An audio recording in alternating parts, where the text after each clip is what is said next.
I've been talking to a lot of people. Lately, a lot of things have been happening. This was a wild day on many, many levels. A lot of crazy things happened today. All good things, though. It was like a lot of good things kind of lined up today. But one thing that happened is there's a friend of mine, shout out if you're watching, who reached out to me. Guy I hadn't heard from in a little while, but we recently reestablished contact. And he was telling me how much he was just horrified by the support for Aaron Bushnell on the left. And there's probably people in the chat who disagree with me about that. And that's fine. There's going to be disagreements about things. But, Aaron Bushnell, the response to Aaron Bushnell's suicide by the left was abominable. It was utterly abominable, right? Now, I'm not saying the guy didn't, his heart really bled for the Palestinians. He was really horrified by what's going on, and I respect that. And he also he thought that he might have to go participate in it, which he could have gone to prison and become a conscientious objector. He could have tried to run away. He could have gone AWOL. He had other options, but in his mind, he had no choice but to go be part of it. Well, that was mental illness, and he committed suicide. And the guy had serious mental health problems, and he committed suicide in a very theatrical way. And it's a sad, horrific, sad thing when someone commits suicide. It's a horrible thing. But the absolute wrong thing to do was celebrate that. Why? Why was it the wrong thing to do to celebrate it? Because people who commit suicide often do it because they feel helpless and they feel that that's the only way they can be remembered. That's the only way other people can hear their pain. It's people that are suicidal are not in touch with reality, and they're in a huge amount of emotional pain. And when Aaron Bushnell killed himself, and then social media exploded with people saying, oh my God, it was so amazing what he did. That killed people.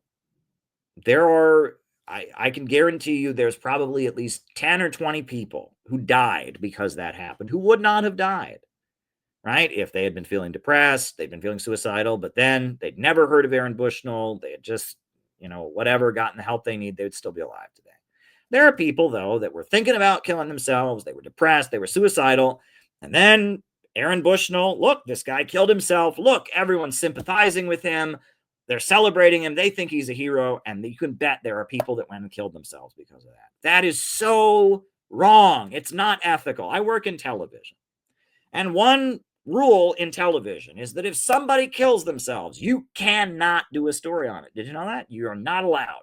If somebody jumps off a bridge, if somebody, no matter what, if someone commits suicide, you cannot talk about it in television. You cannot write a news report about it for the newspaper. It's the first thing they teach you in journalism ethics, that you cannot report on suicide. Why?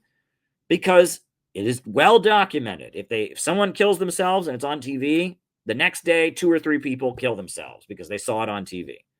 Right? And it's part of how mental illness works. The mental illness that leads one to commit suicide is encouraged by media coverage of suicide, right? And is it right? Is it wrong? I don't care. It's just a fact. If someone kills themselves and it's all over television, people kill themselves, right? That's just how it works. And this Aaron Bushnell guy, again, I'm glad that he sympathized with the Palestinians. I'm glad he had empathy for them, but he didn't have to kill himself.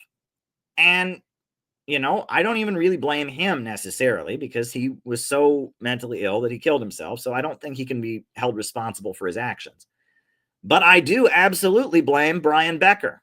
Brian Becker, the leader of the Party for Socialism and Liberation, went out of his way to write a special letter, not from PSL, not from Answer, but from Brian Becker. And I got it. I'm not even a member of PSL, and it comes in my inbox. I didn't know who Aaron Bushnell was. The first thing I get, special message from Brian Becker, Aaron Bushnell. And it's all about how Brian Becker loves Aaron Bushnell. Brian Becker thinks it's amazing. And I looked at that and I fumed with anger. And I fumed with anger because I know something or two about the PSL. Okay? I've been around leftist circles, and mental health is a problem among young people everywhere in this country right now.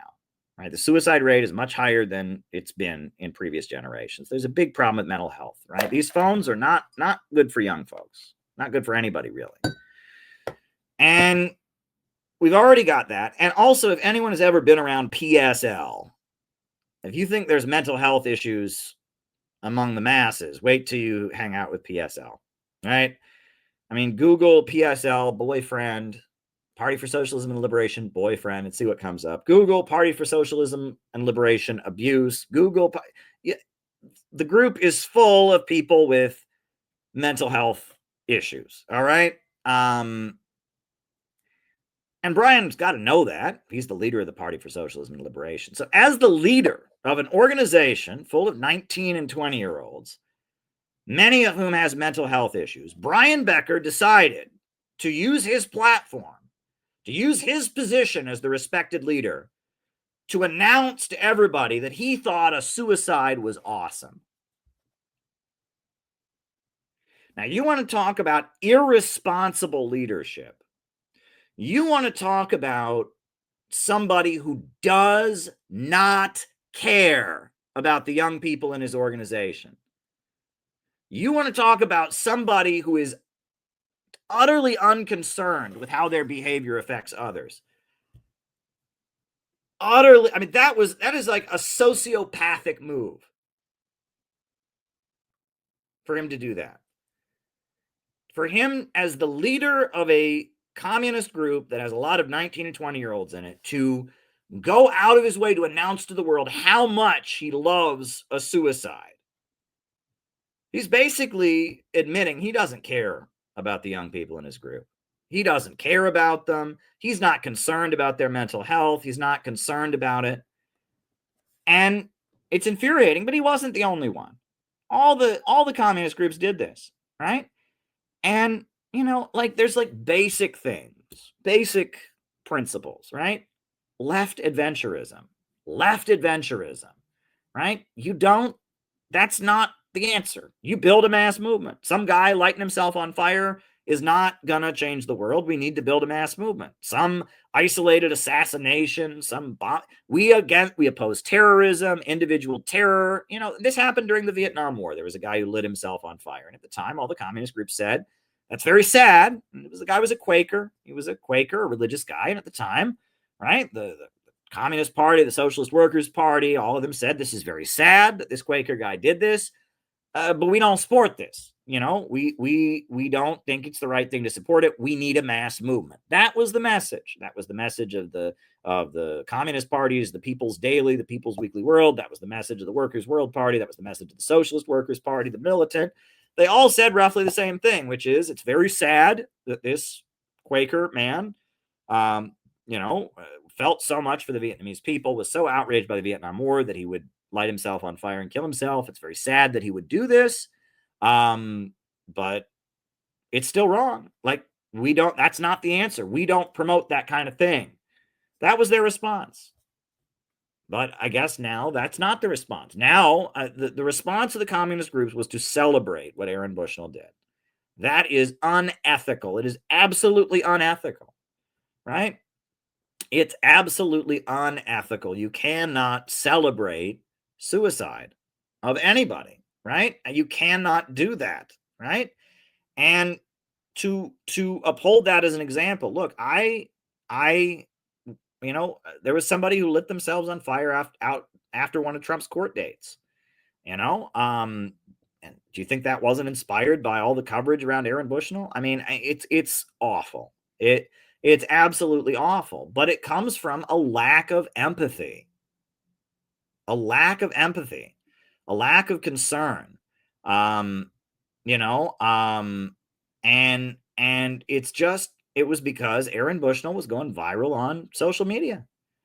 It was the trendy, hip, cool thing to do, and I don't mean Palestinians here, right? Palestinians feeling this way is one thing, right? Palestinians are dying, they're being bombed, and they say anything to make this stop.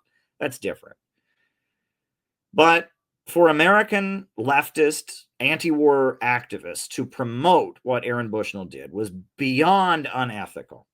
Beyond unethical. I've made mistakes in my life. I've made poor decisions. That is one mistake I will never make.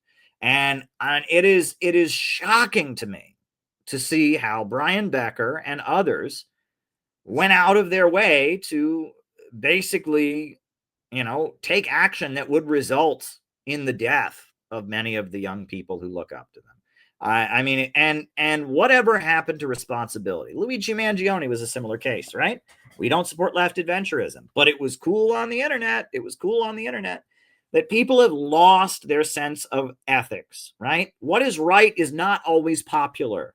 What is popular is not always right, right? And it may have been popular to support and cheer for Aaron Bushnell because it would get you lots of likes and shares and it was going viral online, but it was still wrong.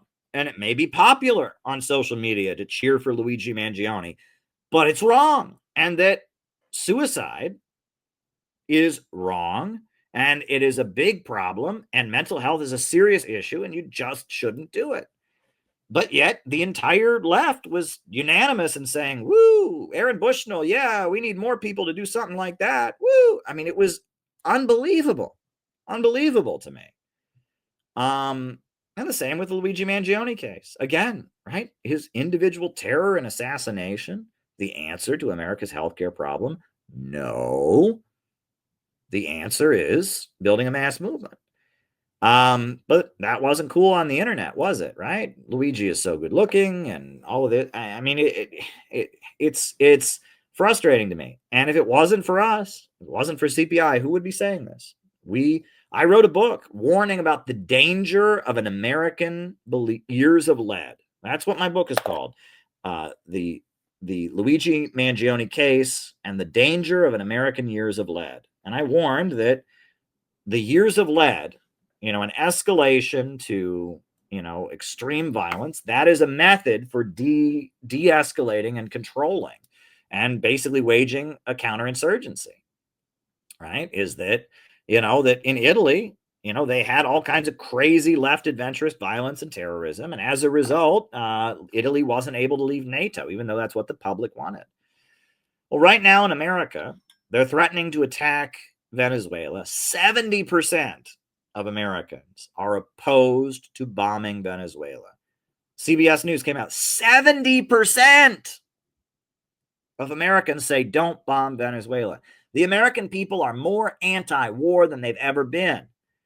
And the only way the establishment can prevent that overwhelming anti-war sentiment on the part of the American people from being put into practice is with a years of lead strategy. You got to read Frank Kitson. You got to read the books of the great counterinsurgency strategist, William S. Lind. I quote them in my book on the Luigi Mangione case, right? This is my book, by the way, that I wrote on after they were celebrating the Luigi Mangione case. I wrote a book, The Danger of an American Years of Lead. This is my book. If it'll ever load. I don't know why it's taking so long. Here it is. Oh, it's going around. And there it is. All right. The Danger of an American Years of Lead. That's my book. And in that book, I pointed out that the way counterinsurgency operations are waged in our time, they are waged this way, right? That William S. Lind says that the story of David and Goliath, has been told for 4,000 years. And has there ever been anybody who heard the story of David and Goliath and sympathized with Goliath? No, right? Everyone who hears the story of David and Goliath sympathizes with David. And that the way insurgencies, like the Vietnamese, like the Algerians, the way that they're successful is that they capture that energy. Americans and human beings in general, we support the underdog, right? And that insurgents, they become the underdog, right? They become the underdog. Here's the book. They become the underdog, and we support the underdog. We support David against Goliath. And so the way to defeat an insurgency is what you do is you make it so it's not David versus Goliath. It's David versus the other David versus the other David versus the other David versus the other David. And Goliath, I mean, he might be big and strong, but he's just a nice guy. He's just sitting back. He's not doing anything. Who cares about Goliath, right? Goliath, he's a big friendly giant. He just sits there, eating an apple and watching and saying, don't hurt each other there, Davids. Try not to hurt each other out there. And David fights David, and David fights the other David, and David fights the other David, and the Davids are beating the crap out of each other and hurting each other. And Goliath sits there and just says, oh boy, I hope nobody gets hurt too bad. Geez, you guys ought to de-escalate out there. And eventually the Davids beat each other up so bad that Goliath wins by default. That's how you wage an effective counterinsurgency. That's what you do, right? And that's what how the British defeated the Provisional IRA. The British military realized that every time the British military went out to fight the IRA surged in popularity. So what did they do? They formed Protestant counter gangs that went out and fought the IRA. And then the British government said, wow, Protestants and Catholics shouldn't be fighting each other. Right? We don't need ethnic division. And then they funded Trotskyite organizations that fought against the IRA. And they said, wow, look at these extremists, these communists, the IRA communists are killing the Trotskyite communists, and then they had the Vatican teamed up with the British, and they had these marches where Protestants and Catholics held hands. And they said, we want to just stop the killing. And meanwhile, then they funded drug gangs to fight the IRA. And so the IRA entered an alliance with other drug gangs to protect themselves. And they said, wow, drugs are not good. And, drug gangs, why is the IRA getting involved in that? Drug gangs are awful. And they were the big friendly giant just sitting back going, oh boy, why are all the Davids killing each other? I mean, the IRA is fighting the Protestant gangs, and the Protestant gangs are fighting the IRA, and the drug gangs are fighting the IRA, and the IRA is now joining with drug gangs. That's awful. And oh man, that's horrible. And now we got the Trotskyite communist groups that are killing IRA people. Oh, it's so horrible. And can't we all just get along? And then the IRA surrendered. And that's how you got the Good Friday Agreement. It's a very effective strategy. If the population is solidly against you and you want to win by default, what you have to do is you have to make sure that the oppositional energy of the population is diffused and confused. You have to get the dissidents to attacking each other, to beat up on each other. You have to make it confusing so no one can tell who the real David is, and no one can. And pretty soon people, and you have to, the other thing, and this is an important thing, libertarians talk about this also, is that if you create a lot of instability and violence in society, people turn to the state for protection. And that's true, right? There's an awful trend in the world today. It actually relates to one of the questions somebody sent in, but in countries where drug gangs are a big problem and such, in a lot of cases, police that are fighting drug gangs, police will become the heroes of the community for doing violent, illegal things. And that, part of the phenomenon of Bukele in El Salvador is that those drug gangs are so horrible that Bukele comes in there and he violates human rights left and right. He sets up these awful prisons. There's a lot of people that are saying, fine, just stop the drug gangs, and they accept it. Right? And if you create enough violence and instability and chaos in society, people will naturally start to tolerate and even ask for authoritarianism to deal with it. Right? And that in Jamaica, there's been issues where the police, the police come to a house, there's a drug dealer or something. The police come to the house and a crowd of people are cheering for the police, to arrest the drug dealer. And the crowd starts egging on the police to shoot the guy in the head. And they finally just shoot him in the head and the crowd applauds. Things like that are happening around the world in developing countries because people are living under the terror of drug cartels, the terror of instability. And the state is the alternative. And, if you want to live in fascism, if you actually want to live in fascism, make sure that Luigi Mangione and Aaron Bushnell stuff starts happening regularly, and people will support fascism. Right? You know, I mean, if you want to live under Bukele, right? If you want to live under a government like that, make sure that Luigi Mangione and you know, killing and assassinations and all of that is happening. And as a result, people will support authoritarianism. And that, you know, those of us who want to build a socialist society, we're not trying to create chaos and instability.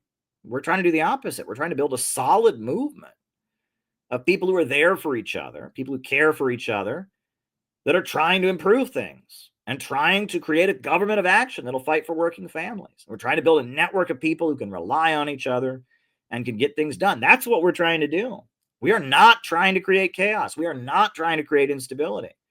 The old system is doing that. And we're offering a way out of the chaos, a way out of the instability. That's what we're offering.